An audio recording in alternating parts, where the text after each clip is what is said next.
පැහැදිලි කරේ අචින්තිතම්පි භවති චින්තිතම්පි විනස්සති.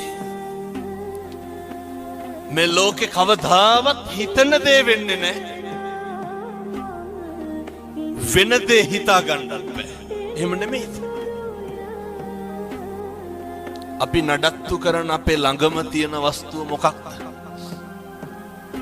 අපේ ඇඟ, අපේ ශරීරය නේ. මේ කෙස් ටික වෙනස් වෙන්නේ නැද්ද? දරුවොත් එක්ක බත් කටක් කාලා බුදිය ගන්න තියෙන වෙලාව කොහෙවත් යන්නේ උන් එක්ක බොණ්ඩ දා ගන්න එපා. එක බිරිඳයි දරුවෝයි එක්ක ඉන්න නිදා ගන්න බත් ටික කණ්ඩ ගලඳ ගන්න සුරුල් කර ගන්න තියෙන වෙලාව හම්බ කරන්න යට කරන්න එපා.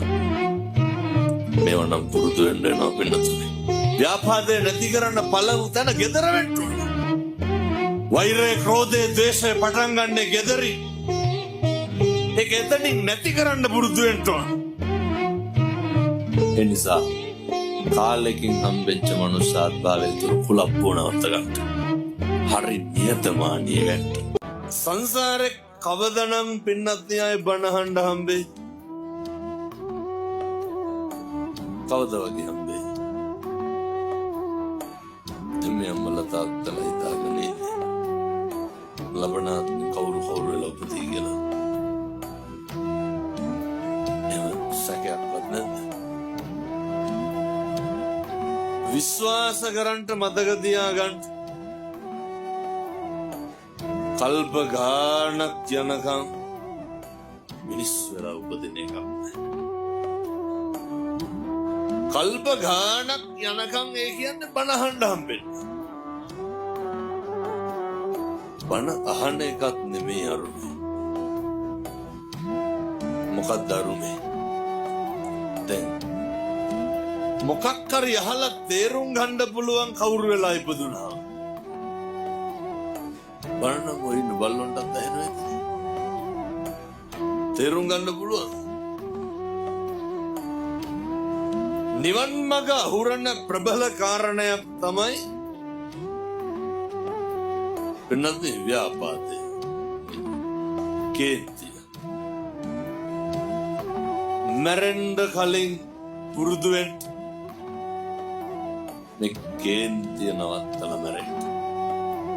දැක්කද බදුල්ලේ ටවුන් එකේ පහුගිය දවස්වල අර අයියයි මල්ලි එක දිගට කපා ගත්තා. වෛද්‍යවරු කියනවා මේ හරි කරදරයක් මේ දෙන්න. ඇයි දෙන්න දෙමාරුවට කපා ගන්නවලු වෙනතුනේ. මට මතක නෑ මේ පැත්තෙම දර ඉස්පිරිතාලේ ඉන්නකොට අත කපාගෙන ආවේ බද්ද කෙරුවට පස්සේ. අත කපලා බද්ද කෙරුවා. ඉස්පිරිතාලෙට ගිහිල්ලා අත කපාගෙන ආවා. මේ සමාජෙච්චරට කුරිරුයි. මැදවච්චි සුමානයක් ඇති පුතා අම්මට පොරවෙන් කෙටුවා. දකින්න ඇති මං හිතන්නේ. මොනවාද මේ පිට වෙන්නේ? පිටුතුනේ මේ සංසාරේ අරගෙන එන වෛරය මං යෝජනා කරන්නේ ඒකයි. මැරෙන්න කලින් වෛරය නවත්තන්න. මේකේ පිරිමහන්න දෙයක් නැහැ. එදිරිවාදිකම් පිරිමහන්න දෙයක් නැහැ. වෛරකාරකම් පිරිමහන්න දෙයක් නැහැ. කාලෙකින් හම්බෙච්ච මනුෂ්‍ය ආත්ම භාවය කුසලස්ස උපසම්පදා කුසල් විතරක් කරගෙන මැරෙන්න පින්නතුනේ. සංසාරේ කවදානම් අපි ආයේ මිනිස් වෙලා උපදීද? සංසාරේ කවදා මේ වගේ ධර්මාසනයක් ඉදිරියේ ජීවමාන මගේ තථාගතයන් වහන්සේ ඉදිරියේ වැඩ ඉන්නාසේ මහා සංඝ රත්නය ඉදිරියේ ඉඳගෙන කවදානම් පින්නතුනි පන්සිල් අරගෙන බණ අහන්න. සසර ගනුදෙනුව ඉවර කරන්නට කල්යාණ මිත්‍රයෝ ඉන්න ඕනේ.